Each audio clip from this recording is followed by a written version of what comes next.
Hello, my name is Fleur Guidolin-LaPrairie, and I'm extremely excited to be performing for you today. I'll be doing 3 pieces, the first of which a poem by Dylan Thomas called The Hunchback in the Park, where he explores how isolating it can feel to be an artist, and he represents that through the metaphorical hunchback living in a park zoo being tormented by children. The hunchback in the park. A solitary mister, propped between trees and water from the opening of the garden lock that lets the trees and water enter until the Sunday somber bell at dark. Eating bread from a newspaper, drinking water from the chained cup that the children filled with gravel from the fountain basin where I sailed my ship. Slept at night in a dog kennel, but nobody could chain him up. Like the park birds, he came early, like the water, he sat down, and "Mister," they called, "Hey, mister!" The truant boys from the town, running when he had heard them clearly on out of sound, past lake and rockery, laughing when he shook his paper, hunchbacked in mockery. Through the loud zoo of the willow groves, dodging the park keeper with his stick that picked up leaves, and the old dog sleeper, alone between nurses and swans, and the boys among willows made the tigers jump out of their eyes and roar on the rockery stones. And the groves were blue with sailors. Made all day until bell time, a woman figure without fault, straight as a young elm, straight and tall from his crooked bones, that she might stand in the night after the locks and chains. All night in the unmade park, after the railings and shrubberies, the birds, the grass, the trees, the lake, and the wild boys, innocent as strawberries, had followed the hunchback to his kennel in the dark.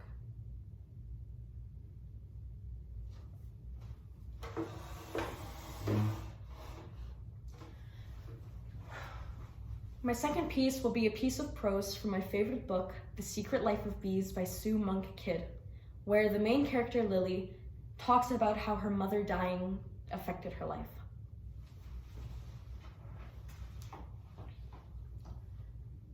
July 1st, 1964. I lay in bed waiting for the bees to show up, thinking of what Rosaline had said when I told her about their nightly visitations. "Bees swarm before death," she'd said. Rosaline had worked for us since my mother died. My daddy, who I called Tia Ray because daddy never fit him, pulled her out of one of his peach orchards where she worked as one of his pickers.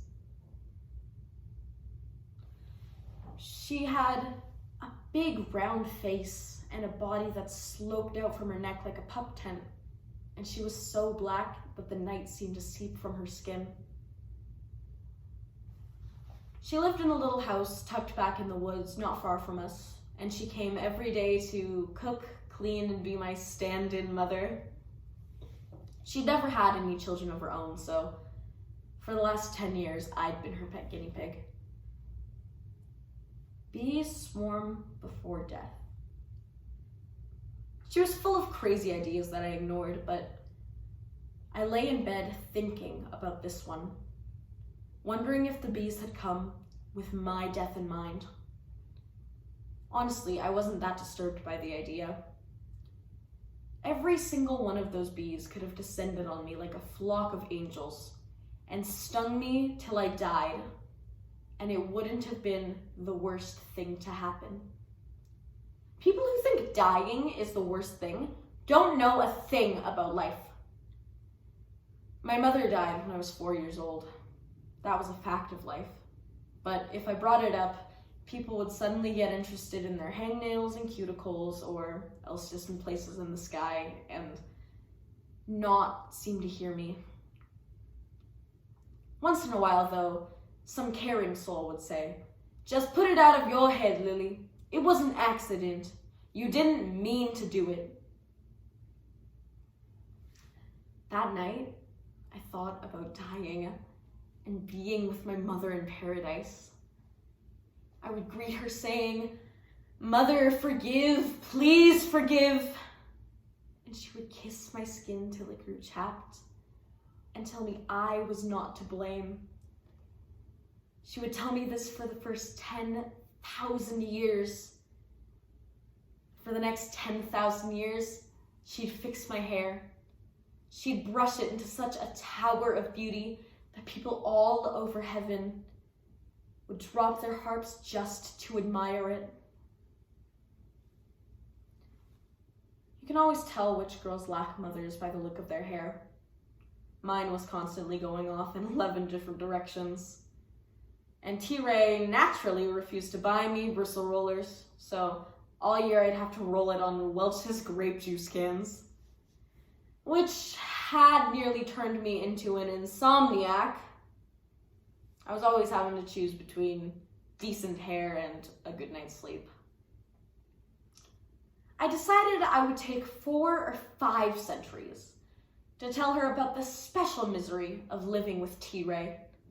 He had an ordinariness year-round, but especially in the summertime when he worked his peach orchards daylight to dusk. I mostly stayed out of his way. His only kindness was for Snout, his bird dog, who slept in his bed and got her stomach scratched any time she rolled onto her wiry back. I've seen Snout pee on T-Ray's boot and it not get a rise out of him. I'd asked God repeatedly to do something about T-Ray. He'd gone to church for 40 years and was only getting worse. It seemed like this should tell God something.